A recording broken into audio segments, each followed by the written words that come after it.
Morning my dear students. അപ്പോഴേ ഇന്ന് ഈ വീഡിയോയിൽ ടീച്ചർ ഉദ്ദേശിക്കുന്നത് വെച്ച് കഴിഞ്ഞാൽ ഇപ്പം നിങ്ങൾ +2 ഒക്കെ കഴിഞ്ഞ് കോളേജിൽ വന്നു, ഇനിയിപ്പം നിങ്ങളുടെ ഇൻറ്റേർണൽ എക്സാമൊക്കെ നിങ്ങൾ എഴുതിയിട്ടിരിക്കുകയാണ്. എന്നാലും നിങ്ങളുടെ യൂണിവേഴ്സിറ്റി എക്സാമിനേഷൻ ക്രിസ്മസിൻ്റെ അവധി കഴിയുമ്പോൾ വരികയാണ്. അപ്പോൾ ഫസ്റ്റ് സെമ്മിൻ്റെ എക്സാം. അപ്പോൾ എങ്ങനെയാണ് ഈ എക്സാമിൻ്റെ ഒരു പാറ്റേൺ എന്നൊക്കെയുള്ള ഒരു കൺഫ്യൂഷൻ കുറച്ച് പേർക്കെങ്കിലും കാണും. അപ്പം അങ്ങനെയുള്ള കൺഫ്യൂഷനോ ടെൻഷനോ അതൊക്കെ നമുക്ക് പാടെ അങ്ങ് ഇല്ലാതാക്കാൻ വേണ്ടിയിട്ടാണ് ടീച്ചർ ഈ ഒരു വീഡിയോ ചെയ്യുന്നത്. അപ്പം നമുക്ക് അധികം പറഞ്ഞ് നീട്ടാതെ കാര്യത്തിലേക്ക് കിടക്കാം. നിങ്ങളുടെ എക്സാം ഒന്നുകിൽ ഫോർനൂണോ ആഫ്റ്റർനൂണോ ആയിരിക്കും. ടൈം ടേബിൾ വരുമ്പം അറിയാം. ടൈം ടേബിൾ വന്നിട്ടുണ്ടോ ഇതിനകം? എന്തായാലും ഫോർനൂൺ ആണെങ്കിൽ 9:30 മുതൽ 12:30 വരെയും, പിന്നെ ആഫ്റ്റർനൂൺ ആണെങ്കിൽ 1:30 മുതൽ 4:30 ഇങ്ങനെ ആയിരിക്കും ടൈം. 3 മണിക്കൂറിൻ്റെ പരീക്ഷയായിരിക്കും, 80 മാർക്ക്. അതൊക്കെ നിങ്ങൾക്ക് ജനറലി അറിയാമല്ലോ അല്ലേ? അപ്പം ഫസ്റ്റ് ബെല്ലടിക്കും, സെക്കൻഡ് ബെല്ലടിക്കും, തേർഡ് ബെല്ല് ആ ടൈമിലൊക്കെ നിങ്ങൾക്ക് അലോട്ട് ചെയ്തേക്കുന്ന എക്സാം ഹാളിൽ കയറും. അപ്പോൾ അവിടെ ഇൻവിജിലേറ്റർ ഉണ്ടായിരിക്കും. നിങ്ങൾക്ക് ഇതേപോലെ ഇത് ഒരു ഷീറ്റ് അല്ല കേട്ടോ, ഇതൊരു ബുക്ക്ലെറ്റ് ആണ്. അതിനെക്കുറിച്ച് കൂടുതലായിട്ട് പറയാം. അപ്പം ഈ ബുക്ക്ലെറ്റ് നിങ്ങൾക്ക് ആദ്യം അങ്ങോട്ട് തരും. അപ്പോൾ തരുമ്പോൾ നിങ്ങൾ ഇതിൽ തെറ്റിപ്പോകാതെ കൃത്യമായിട്ട് ഇതെല്ലാം ഫില്ല് ചെയ്യണം. അപ്പം എന്താ അതിനകത്ത് എഴുതിയിരിക്കുന്നത്? ആദ്യം എഴുതിയിരിക്കുന്നത് എന്താണെന്ന് വെച്ച് കഴിഞ്ഞാൽ name of the examination with program എന്നാണ് എഴുതിയിരിക്കുന്നത്. അവിടെ നിങ്ങളുടെ exam first semester BSc zoology അത് എഴുതിയാൽ മതി. First semester BSc zoology examination year എഴുതണം, 2023. ഓക്കെ. പിന്നെ അടുത്ത് എഴുതിയേക്കുന്നതെന്ന് വെച്ച് കഴിഞ്ഞാൽ നെയിം ഓഫ് കോഴ്സ് എന്ന് പറഞ്ഞു കഴിഞ്ഞാൽ നിങ്ങൾ അന്ന് നിങ്ങൾക്ക് ഏത് വിഷയമാണോ എക്സാം, ആ എക്സാമിൻ്റെ പേപ്പറിൻ്റെ പേരാണ് എഴുതേണ്ടത്. ഇപ്പോൾ ഉദാഹരണത്തിന് നിങ്ങൾ സുവോളജിയുടെ എക്സാം ആണെങ്കിൽ നമുക്കറിയാം എൻ്റെ എക്സാം നിങ്ങളുടെ സുവോളജിയുടെ പേപ്പറിൻ്റെ പേര് അനിമൽ ഡൈവേഴ്സിറ്റി 1 ആണ്. അപ്പോൾ അത് വേണം അവിടോട്ട് എഴുതി വയ്ക്കാൻ വേണ്ടി. അനിമൽ ഡൈവേഴ്സിറ്റി 1 എന്നും എഴുതി. ഓക്കെ എന്നല്ലോ. പിന്നെ ഇങ്ങോട്ട് നോക്കുമ്പോൾ എഴുതിയേക്കുന്നത് എക്സാമിൻ്റെ കോഡ് എന്ന് പറയുന്നത് നിങ്ങൾക്ക് എവിടെ കിട്ടും? എക്സാം കോഡ് നിങ്ങൾക്ക് ഹോൾ ടിക്കറ്റ് നിങ്ങൾക്ക് കിട്ടും. എക്സാമിന് മുമ്പ് ഓഫീസിൽ നിന്ന് ഇഷ്യൂ ചെയ്യും. അതിനകത്ത് കാണാം. ഞാനൊരു സാമ്പിൾ നിങ്ങളുടെ ഒരു സീനിയർ കുട്ടിയുടെ ഹോൾ ടിക്കറ്റ് ജസ്റ്റ് ഒന്ന് കാണിക്കാം. ഇതായിരിക്കും ഹോൾ ടിക്കറ്റ്. ഈ ഹോൾ ടിക്കറ്റിൽ ഞാനുണ്ടോ ഇവിടെ ഉണ്ട് എക്സാം കോഡ്. അതല്ല, ഈ ഡിജിറ്റാണ് നിങ്ങളവിടെ എഴുതി വയ്ക്കേണ്ടത്. ഓക്കെ.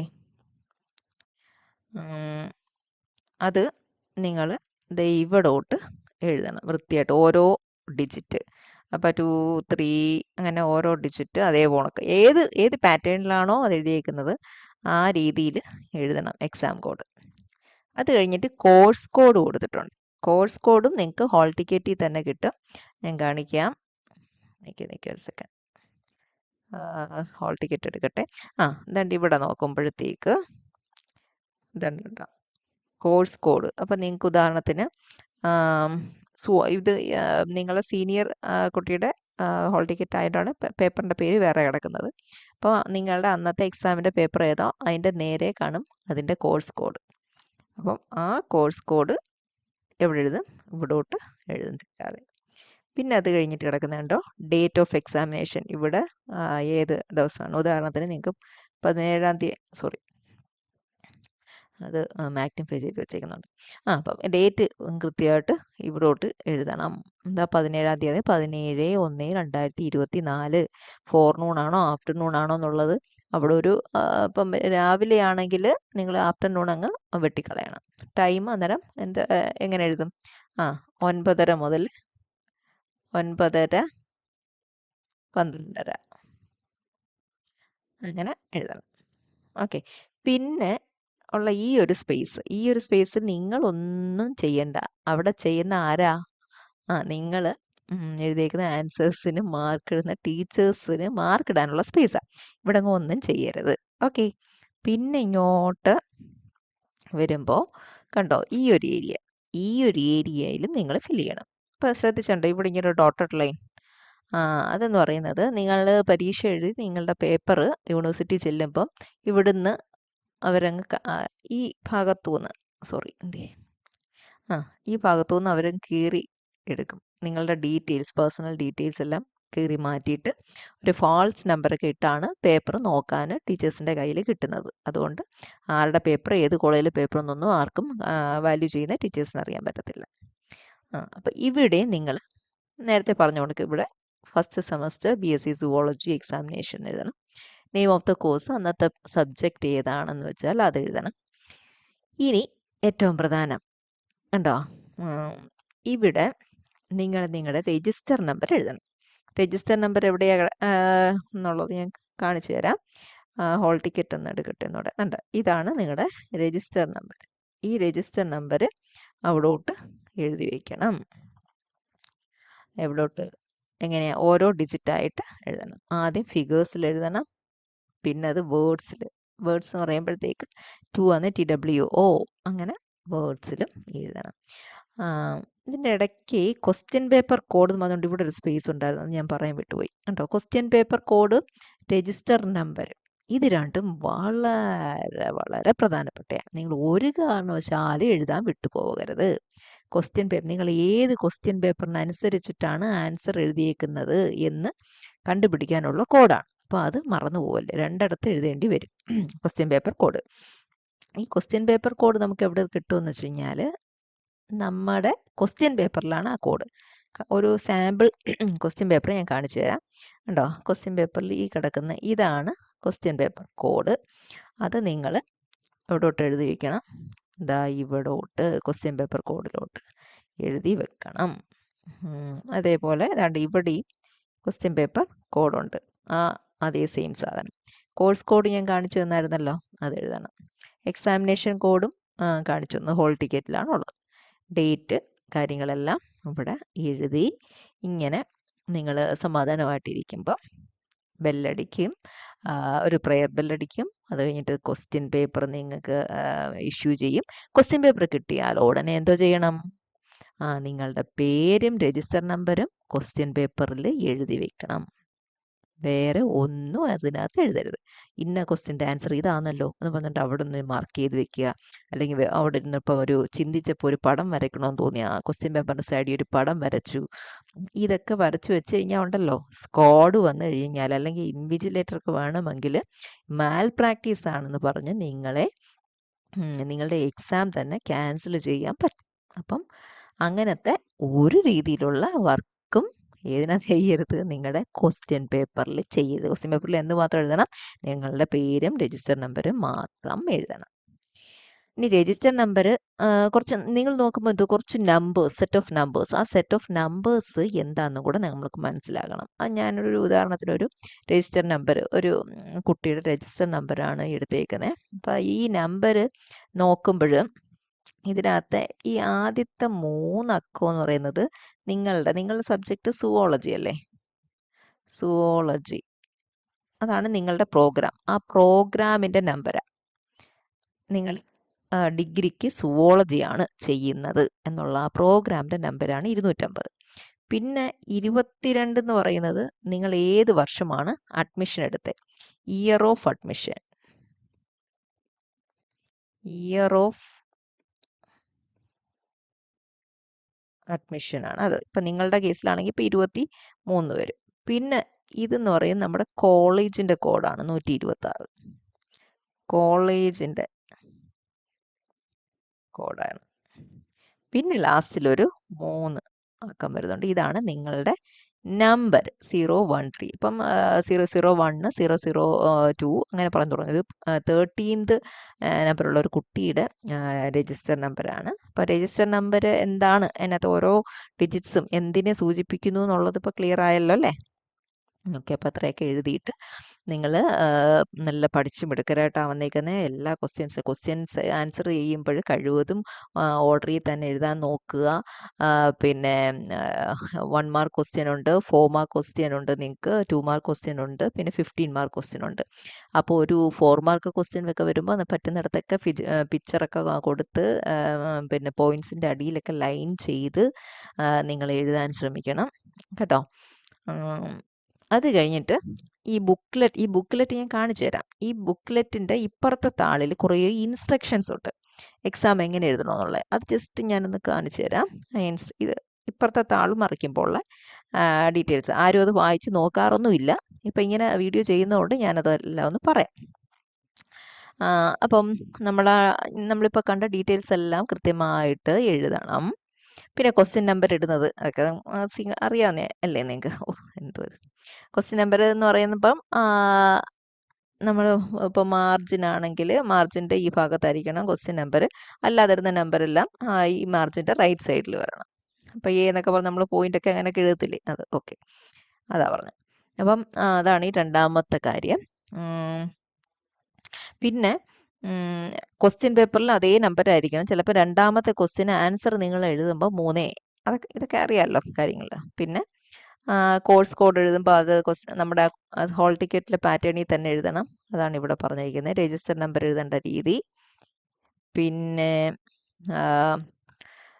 ഇത് പെൻ നിങ്ങൾ ബ്ലൂ അല്ലെങ്കിൽ ബ്ലാക്ക് ഇങ്ക് വേണം ഉപയോഗിക്കാൻ. പിന്നെ മാർജിൻ്റെ ഉള്ളിൽ വേണം ആൻസേഴ്സ് എഴുതാൻ. പിന്നെ നിങ്ങൾ ആൻസർ എഴുതുമ്പോൾ ഒരുപാട് പേപ്പർ വാങ്ങിച്ചു എന്ന് കാണിക്കാൻ, ഞാൻ ഒത്തിരി പേപ്പർ എഴുതിയെന്ന് കാണിക്കാൻ വേണ്ടി ചിലരെന്ത് ചെയ്യും, ഒന്നീ വലിയ അക്ഷരത്തിൽ എഴുതും. അതും അല്ലെങ്കിൽ എന്ത് ചെയ്യുമെന്ന് അറിയാമോ, കുറേ ഒരു ലൈനിൽ എഴുതും, പിന്നെ 2 ലൈൻ വിട്ട് അങ്ങനെയൊക്കെ ഒരു ആരോയൊക്കെ അങ്ങനെ എഴുതി കഴിയുമ്പോൾ ഒരു വാല്യൂ ചെയ്യുന്നവരുടെ ഇമ്പ്രഷൻ പോകത്തേ ഉള്ളൂ. ഒരു ഇച്ചിരി ഈവനായിട്ട് ഒരു ഫില്ലായി വേണം എഴുതി പോവാൻ കേട്ടോ. പിന്നെ അഡീഷണൽ ഷീറ്റ് ഗ്രാഫ് എന്തെങ്കിലും ഉണ്ടെങ്കിൽ അതെല്ലാം മെയിൻ ബുക്കിൻ്റെ കൂടെ നല്ലോണം അവസാനം ഒരു ടോയിൻ തരും, അത് വെച്ച് കെട്ടി വെക്കണം. പിന്നെ നിങ്ങൾ പേജ് നമ്പർ ഇടാനുള്ള സ്പേസ് ഉണ്ട് ഈ ബുക്ക്ലെറ്റിൽ, ഞാൻ കാണിച്ചു തരാം അതൊക്കെ ബുക്ക്ലെറ്റ് കാണിക്കുമ്പോൾ. പിന്നെ ഈ 10ാമത്തെ പോയിന്റ് വളരെ ഇമ്പോർട്ടൻ്റ് ആണ്. ഇപ്പം പരീക്ഷയ്ക്ക് ഒട്ടും പഠിക്കാത്തൊരു കുട്ടി കയറി, അപ്പോൾ അവന് ഒരു കുറച്ചൊക്കെ എഴുതിയിട്ട് ഇനി അവിടെ 3 മണിക്കൂർ ഇരിക്കാൻ വയ്യ. അങ്ങനെ ഉണ്ടെങ്കിൽ ഇറങ്ങിപ്പോരാ. എപ്പോഴാ? ഒരു അരമണിക്കൂർ കഴിഞ്ഞതിന് ശേഷം ഇറങ്ങിപ്പോരാ. ഇറങ്ങി പോകുമ്പോൾ എന്തോ ചെയ്യണമെന്നറിയാമോ? ക്വസ്റ്റ്യൻ പേപ്പർ ഇൻവിജിലേറ്റർ എന്ന് പറഞ്ഞു കഴിഞ്ഞാൽ നിങ്ങളുടെ എക്സാം ഹാളിൽ നിൽക്കുന്ന അധ്യാപകൻ അല്ലെങ്കിൽ അധ്യാപിക, അവരെ ഏൽപ്പിച്ചിട്ട് വേണം പോകാൻ. അപ്പം ഈ ക്വസ്റ്റ്യൻ പേപ്പർ എത്ര സമയം വരെ നിങ്ങൾക്ക് ക്വസ്റ്റ്യൻ പേപ്പർ അവരുടെ കൊടുത്തിട്ട് പോകണം എന്നുള്ളത് ഞാൻ പറഞ്ഞുതരാം. ഇപ്പോൾ ഉദാഹരണത്തിന് നിങ്ങളുടെ പരീക്ഷ രാവിലെ ആണെങ്കിൽ 9:30 മുതൽ 12:30 വരെയാണല്ലോ. അപ്പോൾ 12 മണി വരെ ഇരുന്ന ഒരു കുട്ടിക്ക് ഇറങ്ങിപ്പോകുമ്പോൾ ക്വസ്റ്റ്യൻ പേപ്പർ മേടിച്ചോണ്ട് പോകാം. മനസ്സിലായോ? അതായത് എക്സാം തീരുന്നതിന് അരമണിക്കൂർ മുമ്പ് വരെ ഹാളിലുള്ള കുട്ടിക്ക് മാത്രമേ ക്വസ്റ്റ്യൻ പേപ്പറുമായിട്ട് പുറത്തു പോകാൻ പറ്റുള്ളൂ. അതാണ് ഈ 10ാമത്തെ പോയിന്റ് പറഞ്ഞേക്കുന്നത്. ഓക്കെ, ഇനി പിന്നെ ഒരിക്കലും ചെയ്തുകൂടാത്ത കാര്യങ്ങൾ എന്തൊക്കെയാ? ഇത് ഞാൻ പറയാൻ വിട്ടുപോയി. നിങ്ങളുടെ രജിസ്റ്റർ നമ്പരേ നിങ്ങൾ ചിലപ്പോൾ എൻ്റെ പേപ്പർ മാറിപ്പോയാലോ എന്ന് കരുതിയിട്ട് ആ ബുക്ക്ലെറ്റിൻ്റെ എല്ലാ താളിലും എഴുതി വെച്ചിട്ടുള്ള കുട്ടികളുണ്ട്. അങ്ങനെ വന്നു കഴിഞ്ഞാൽ അത് മാൽ പ്രാക്ടീസാണ്. ഒരു കാരണവശാലും എഴുതി വെക്കരുത് കേട്ടോ. അപ്പോൾ നിങ്ങളുടെ ആ ഫ്രണ്ട് പേജിൽ എഴുതേണ്ട ഒരു സ്ഥലത്ത് മാത്രമേ രജിസ്റ്റർ നമ്പർ, അതാണ് കാൻഡിഡേറ്റ് കോഡ് എന്ന് പറയുന്നത്, എഴുതാവുള്ളൂ. വേറെ ഒരിടത്തും നിങ്ങൾ എഴുതി വയ്ക്കല്ലേ. ചില കുട്ടികൾ ഈ കുറേ പ്രാവശ്യം ഫെയിലാകുമ്പം ആൻസർ ഷീറ്റിൽ എഴുതി വയ്ക്കും, മലയാളത്തിലൊക്കെ എഴുതി വയ്ക്കാറുണ്ട്, ടീച്ചർ എന്നെ ജയിപ്പിച്ച് വിടണേ എന്നൊക്കെ. അങ്ങനെ എന്തെങ്കിലും കണ്ടു കഴിഞ്ഞാൽ അതെല്ലാം മാൽ പ്രാക്ടീസായിട്ട് കരുതും. അതുകൊണ്ട് നിങ്ങളുടെ ആൻസർ ലെറ്റിൽ ആൻസറിൻ്റെ കൂട്ടത്തിൽ ആൻസർ അല്ലാത്ത വേറെ ഒരു കാര്യവും എഴുതി വെക്കരുത്. അതുപോലെ തന്നെ ആൻസർ ബുക്ക്ലെറ്റിലെ പേജ് ഡിറ്റാച്ച് ചെയ്യരുത്. പിന്നെ കോപ്പി, ഒരു രീതിയിലുള്ള കോപ്പിയോ തുണ്ടോ അങ്ങനെയുള്ള കാര്യങ്ങളൊന്നും നിങ്ങൾ എക്സാം ഹാളിലേക്ക് കൊണ്ടുവരരുത്. കൊണ്ടുവന്നു കഴിഞ്ഞാൽ എന്ത് ചെയ്യും? കൊണ്ടുവന്നു കഴിഞ്ഞാൽ ഹാളിൽ നിൽക്കുന്ന ഇൻവിജിലേറ്റർക്ക് പിടിക്കാം. ഇൻറ്റേർണൽ സ്ക്വാഡുണ്ട്, എക്സ്റ്റേണൽ സ്ക്വാഡുണ്ട്, പിന്നെ ചീഫ് സൂപ്രണ്ട് വരും. അപ്പം അവരുടെ കയ്യിൽ പെട്ട് കഴിഞ്ഞ് കഴിഞ്ഞാൽ അവരപ്പോഴേ നിങ്ങളുടെ ഹോൾ ടിക്കറ്റും നിങ്ങൾ എഴുതിയ പേപ്പറും ക്വസ്റ്റ്യൻ പേപ്പറും എല്ലാം വാങ്ങിയിട്ട് നിങ്ങൾക്ക് അപ്പോഴേ പിന്നെ ഹാളിൽ നിന്ന് ഇറങ്ങിപ്പോരാം.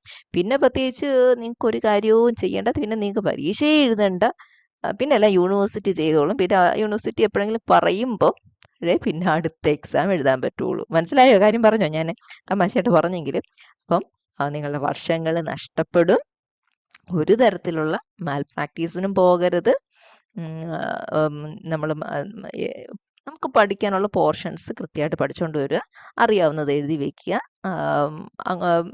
വേറൊരു രീതിയിലുള്ള ഡിസ്റ്റർബൻസും വേറെ കുട്ടികൾക്ക് ഉണ്ടാക്കാതിരിക്കുക, ഹാളിൽ നിൽക്കുന്ന ഇൻവിജിലേറ്റർക്ക് ഉണ്ടാക്കാതിരിക്കുക. നല്ല ഡിസിപ്ലിനായിട്ട് എക്സാം എഴുതിയിട്ട് പോവുക. ഓക്കെ. പിന്നെ അതേ കണക്ക് നിങ്ങൾ എക്സാം എഴുതിയിട്ട് ഇപ്പോൾ ഒരു അഡീഷണൽ ഷീറ്റ് യാദൃശ്യം അങ്ങനെ ഒന്നും നിങ്ങളുടെ കയ്യിലായി പോകരുത്. എന്ത് നിങ്ങൾ എത്ര പേപ്പർ വാങ്ങി എഴുതിയോ അതെല്ലാം അവിടെ കൊടുത്തിട്ട് വേണം പോകാൻ. പിന്നെ എക്സാം ഹാളിൽ കയറി കഴിഞ്ഞാൽ നല്ല നിശബ്ദത പാലിക്കണം. പിന്നെ അത് കണക്ക് എന്താണ് ഇൻവിജിലേറ്ററിൽ പിന്നെ കൃത്യമായിട്ട് നിങ്ങൾ എഴുതി കഴിഞ്ഞിട്ട് ആ ബുക്ക്ലെറ്റ് ആൻസർ ഷീറ്റുകൾ കൊടുത്തിട്ടേ ഏൽപ്പിച്ചിട്ടേ പോകാവുള്ളൂ.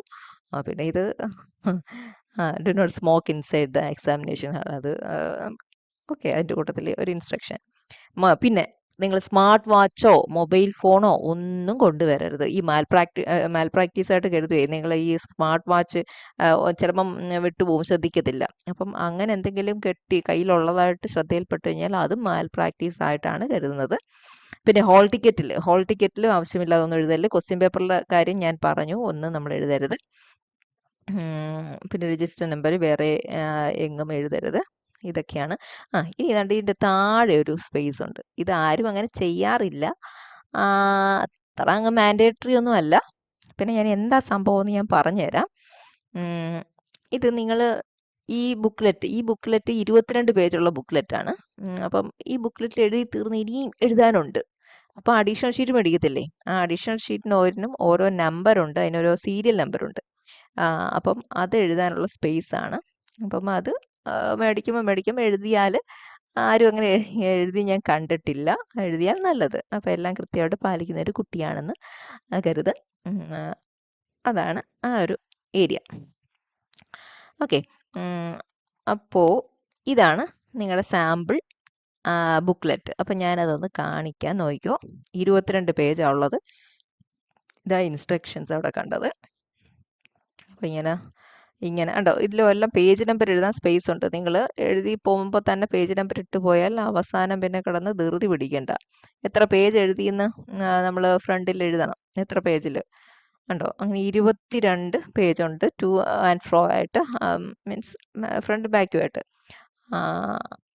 കണ്ടോ, അങ്ങനെ ഇത്രയും ബുക്ക്ലെറ്റ് നമ്മൾ എഴുതി കഴിയുമ്പം നിങ്ങൾക്ക് അഡീഷണൽ ഷീറ്റ് മേടിക്കാൻ പറ്റും. അഡീഷണൽ ഷീറ്റ് എന്ന് പറയുന്നത് ഞാൻ കാണിച്ചു തരാം. സോറി, വീണ്ടും അത് പ്ലേ ആയി. ഇതാണ് അഡീഷണൽ ഷീറ്റ് എന്ന് പറയുന്നത്. കണ്ടോ, ഈ അഡീഷണൽ ഷീറ്റിൻ്റെ ഡീറ്റെയിൽസ് എഴുതുന്ന സ്പേസ് ആണ് ഞാൻ നേരത്തെ കാണിച്ചത്. ഇവിടെ ആൽഫബറ്റ് ഉണ്ട്, ഒരു സീരിയൽ നമ്പർ ഉണ്ട്. അപ്പം ഇത് ഞാൻ നേരത്തെ കാണിച്ച ആ സ്പേസിൽ എഴുതണ്ടേ. നേരത്തെ കാണിച്ച സ്പേസ് ഓർമ്മയില്ലേ? ഇൻസ്ട്രക്ഷൻസ് കുറേ പറഞ്ഞപ്പോൾ അതിൻ്റെ താഴെ അടിയിലൊരു കോളം ഉണ്ടായിരുന്നല്ലോ, ആ കോളത്തിൽ. അത് ഇത്ര മാൻഡേറ്ററി അല്ല, പക്ഷേ പേജ് നമ്പർ നിങ്ങൾ കൃത്യമായിട്ട് ഇട്ട് പോകണം. ഇത് വെറും 4 പേജുള്ള ഒരു അഡീഷണൽ ഷീറ്റാണ്. എത്ര അഡീഷണൽ ഷീറ്റ് വേണമെങ്കിലും നിങ്ങൾക്ക് തരും. പഠിച്ചുകൊണ്ട് വന്ന് എഴുതിയാൽ മതി. കണ്ടോ, അപ്പോൾ ഇത്രയൊക്കെയാണ് ജനറലായിട്ട് എക്സാമിനെ കുറിച്ച് പറയാനുള്ളത്. അപ്പോൾ വേറെന്താ, ഇനി വേറെ ഒന്നും പറയാനില്ല. എല്ലാവരും മിടുക്കനായിട്ട് നല്ല വൃത്തിയായിട്ട് പഠിച്ച് എഴുതുക, നമ്മുടെ കോളേജിലേക്ക് റാങ്ക് ഒക്കെ വാങ്ങുക. അപ്പം എല്ലാ best wishes. Okay, thank U.